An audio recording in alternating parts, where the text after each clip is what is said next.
continent a couple of times, but this is definitely my first time in Ghana. And the experience has been really interesting for me because the other countries that I visited weren't as colonized by England. So it's interesting to see a whole country of people who you can not only relate to because you look alike, but there isn't that much of a language barrier. So that's definitely really interesting for me to see. So what does it mean for me to be in Africa? For me, I guess it would say it's like an opportunity to connect with like my ancestors and my roots, and really to learn more about history and try to like apply it to like my studies and my life in the future. You know, I feel like coming from Dominica in the Caribbean, when I came to Ghana for the first time, it was almost like returning home, but in a bigger space, in a bigger country. Like the environment is the same, the atmosphere is the same, the way the simplicity of it all is very familiar. And I thought it's wild because, like, I mean, we're really different continents, different countries, you know, separated by oceans, but it's the same kind of culture, and it's very heartwarming.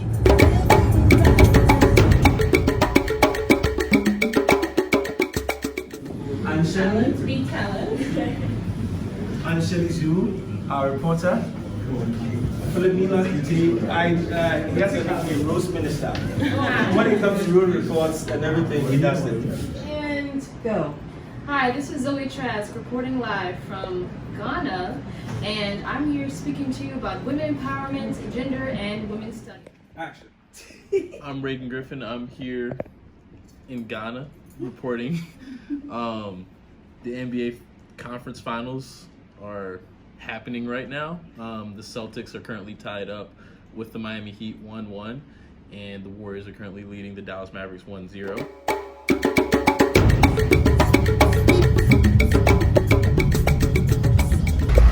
We do random check, that's why. Thank you very much. Bye-bye.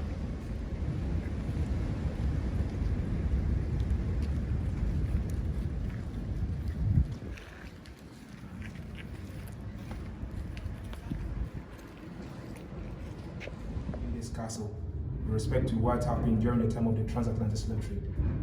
But then before I do start, let's get to know that slavery was with humans before Europeans came in here. And as I speak with you today, it is still with humans. Just that day in, day out, new system keeps coming in. I'm saying this all because before Europeans came in, you know, Africans already had a system of slavery. In the olden days, let me say this man, he happens to be from a different clan, myself, a different clan. Once I do fight him, defeating him means that himself, his land, his people now belongs to me. I wouldn't kill him, but then I allow him to stay on that land. But then every produce from that land, I get a portion of it.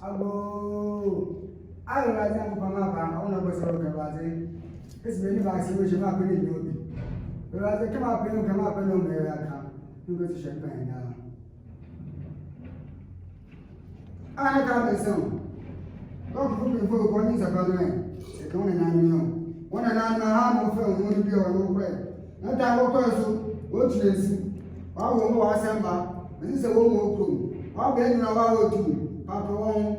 I do I have checked up my one. I do have a getting as well as I am one. You walk a school. We are doing. I answer some. My way paying Papa was with the other man. One and I know what walk on what. By a woman. My fisher.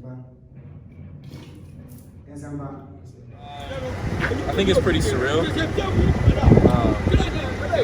When we learn history in America, we generally kind of start at our presence there.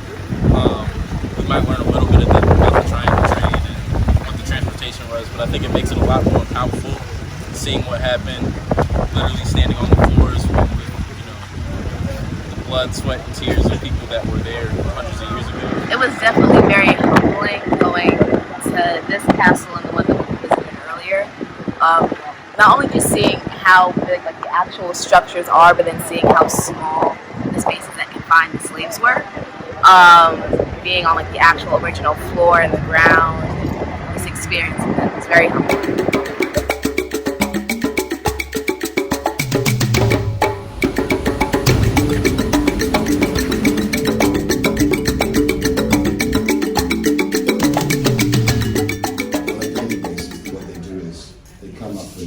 Subject matter. This is for the 12 o'clock bulletin. Bulletin, which is a 1-hour news program. It's called the 12 O'Clock Report. Graduate from the University of Southern California, and you're listening to Asase Radio.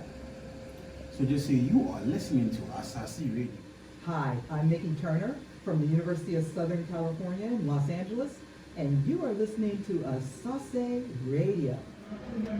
I'm Reagan Griffin from the 901 Memphis, Tennessee, and you are listening to Asase Radio.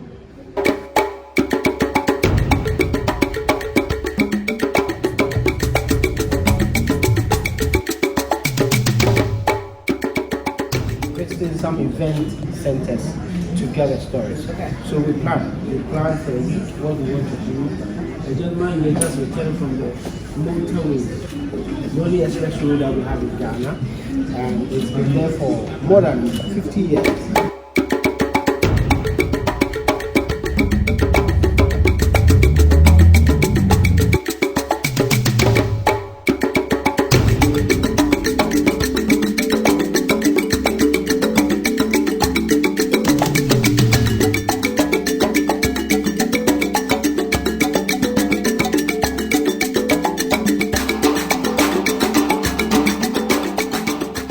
It's really important for students of all races to come to Ghana?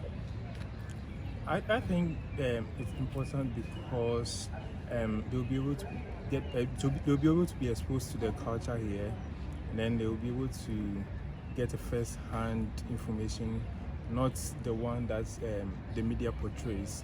Because if you get a first-hand information, that's more powerful than just using the media perception. Because the media always sets an agenda for us, and then if we should focus on the media, we might end up getting things about Ghana wrong. Yeah, apart from the culture exchange aspect too, I think the environment here is conducive for living, basically. The whole peaceful aspect of it, that there's not much tension here, and so it's a breeding ground for assimilation. I feel like students of different races should come here because it's like coming home. You know, you never feel really out of place. Yes, you're learning a new culture, but honestly, it's like learning your own origins, your own culture in that sense. You know, you learn about, you know, slavery, the movement, you know, the just the core of it all. Honestly, as a human race, our own culture. You know, I think that's important for all of us to learn and really just to feel grounded and to feel, I don't know, like get rid of that ignorance, you know? Ghana has a history of travelers ever since the 15th century that we had explorers coming here. Ghana itself, when you look at the history of our people, we've all moved, most of us moved from elsewhere, from the Sahel region, from Nigeria, and all over to settle here. And we are making it work. In our history, post-independence, we've not had a civil war, which is, for example, better than, say, the United States of America. And we're making it work because partly the values that instruct us as people is hinged largely on tolerance. Live and let live is something that we all abide by, because we understand that what happens in your village is not the same thing that happens in another village. I think that students of different races and ethnicities should definitely visit Ghana because you're offered a different perspective, different cultural perspective. You're learning more about yourself as well just by learning about other cultures. You're experiencing a new environment, trying different cuisines, and so you're definitely learning more about the world and how you can be, in a way, like a better global citizen. And so I've definitely enjoyed my time here and not only learned more about my history, like the African American experience, but more about how African Americans just in general translate and move around into different spaces and how we thrive in different spaces, the importance of knowing your history and also seeking more knowledge on that.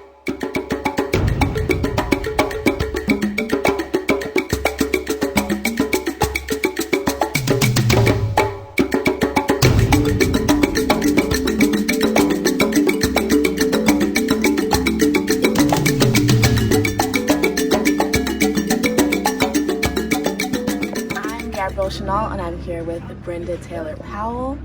So what's been your favorite part so far about living in Ghana? Jeez.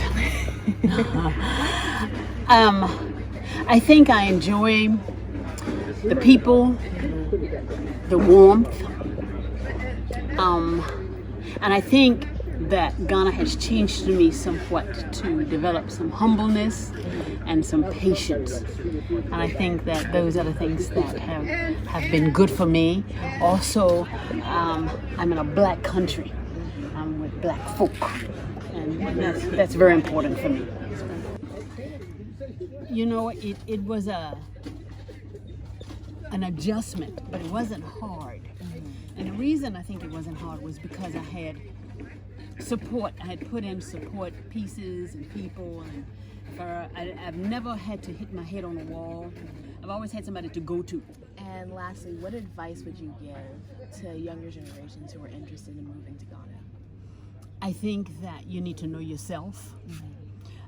You need to have planned and been here at least 2 or 3 times and know what you're doing. Do you have a way to support yourself? Have you found somewhere to live? Do you have a support system? Do you know that things will not work the way that they work in the States? Lights on, lights off, water stops. You do all of these types of things. So if you can adjust yourself and you're flexible enough to deal with these things, and you want to experience Africa, you want to experience Ghana, then come. What don't I miss? I don't miss the hurly-burly of the U.S. Oh, the pace yeah. here is very slow, and I love that. I don't miss pollution. Where we live is quiet and green and not polluted. I don't miss I said hurly-burly, but also Americans, and this is a generalization, and it's come, I've arrived at this after having lived in Ghana for some years now. Americans seem generally stressed and generally tense. I don't miss that. I don't miss getting pulled into that. I certainly don't miss the racism.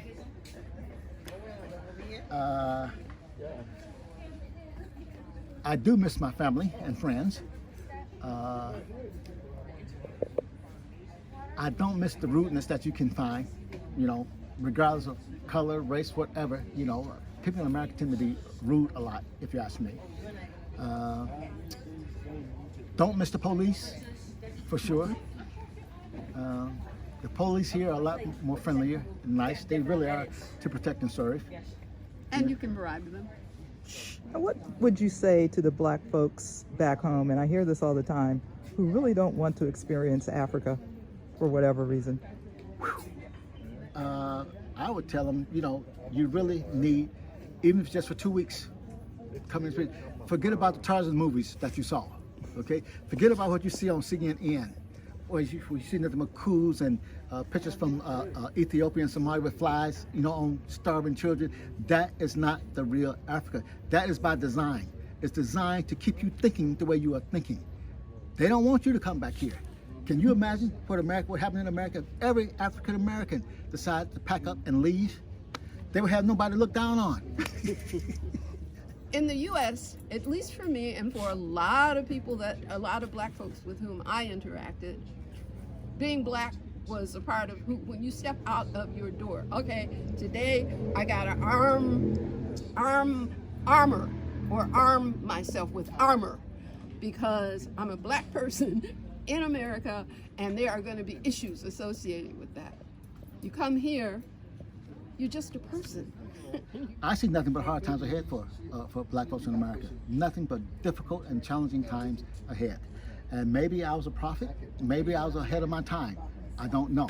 But something's wrong with that place. It is, you know, I'll just say, long story short, it's Satan's den.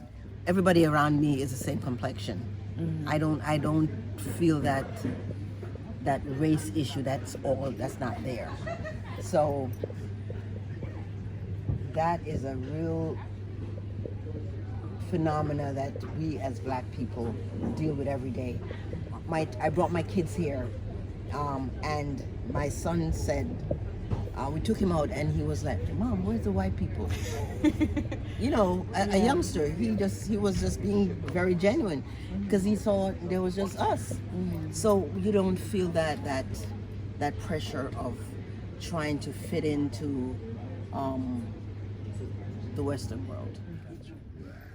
If you were, I mean, in a sense you are, speaking to a population of African American people who've never been to the country, what's one thing that people need to know about Ghana? Our people, I should say. Okay, like any place, there are challenges. You know, here the lights can go off. The traffic is getting to be worse and worse and worse as time goes on. It takes a little while to get accustomed to the lights house and the water is not coming and whatnot. It takes a while to adjust to that. That I can, Ron is very right about that. Even as a Ghanaian coming back, it took me a while to feel comfortable. The things that I expected to work and doesn't work. But what we saw ourselves doing, and I'm sure Ron did the same thing. After a while, you have your house, you make sure that you have your borehole, you make sure that you have your solar or your generator and whatnot. So you create your own little kingdom and you live in it and you feel comfortable. What a great selection of word kingdom. I say all the time, I have my little kingdom, and going down the mountain sometimes is really a pain in the tush. Yes. But once I get back home, I'm home and very comfortable. In fact, when I go to the U.S., I tell my sister, I say, you imagine you a bunch of spoiled sissies. You just want everything like this. And you need to go live outside for a while and lower your expectations. You'll probably be a lot less stressful. Exactly. For me so far, it's really just learning the culture. If anything that I picked up being here is that Ghana really embraces their culture and they're advocates for their culture and the things that they do and stand for. So like going to markets or going to the art village, that's so many of their livelihood, and just seeing how they wake up and start their day, this is a daily thing for them. So for me, it's really just embracing their culture and learning about it. I think for me right now, it's understanding my own privilege from coming from the U.S. and coming over here, and understanding that this is an experience. I'm here to learn and writing my experience and knowledge. Understand that there is places in a different world outside the U.S. and not everything's going to be catered to me, and so I have to make an adjustment, the proper adjustments.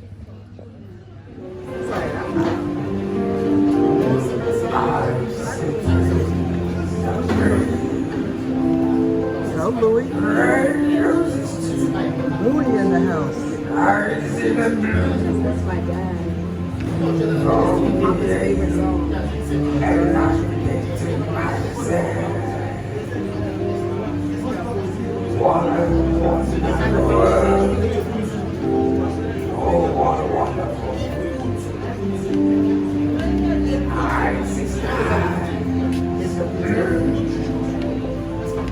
And clouds are white, the bright pleasant day, dogs are sleeping night, and I think to myself, what a wonderful world. What's it like though, just waking up and walking down the street or getting in your car and everybody looks like you? It's a wonderful feeling. It's a very, very wonderful feeling. It's hard to describe.